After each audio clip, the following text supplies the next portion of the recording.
Le nouveau se présente. Un nouvel élève se présente en classe. Il est tout troublé. Le nouveau était un garde de la campagne d'une quinzaine d'années environ, et plus grand de taille que nous tous. Il avait des cheveux coupés droit sur le front, comme un chantre du village, l'air raisonnable et fort embarrassé.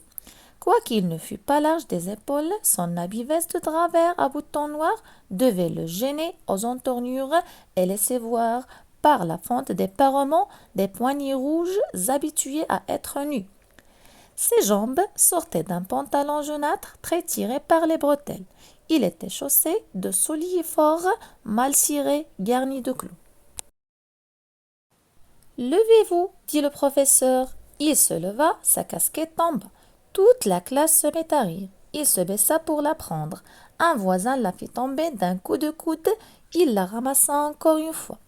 Débarrassez-vous donc de votre casquette, dit le professeur, qui était un homme d'esprit.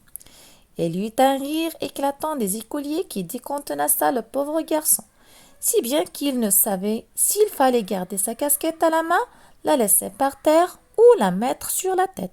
Il se rassit et la posa sur ses genoux. Levez-vous, reprit le professeur, et dites-moi votre nom. Le nouveau articula d'une voix bredouillante un nom inintelligible. Répétez. Le même bredouillement de syllabes se fit entendre, couvert par les huées de la classe. Plus haut, cria le maître, plus haut. Le nouveau, prenant alors une résolution extrême, ouvrit une bouche démesurée et lança à plein poumon, comme pour appeler quelqu'un, Char Bovary. Ce fut un vacarme qui s'élança d'un bond avec des éclats de voix aiguës.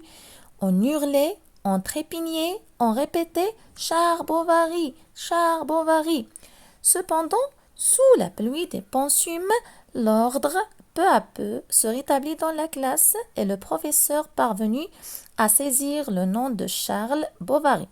Se l'étant fait dicter, épeler et relire, commanda tout de suite au pauvre diable d'aller s'asseoir sur le banc de paresse au pied de la chaire. D'après Gustave Lebert, Madame Bovary.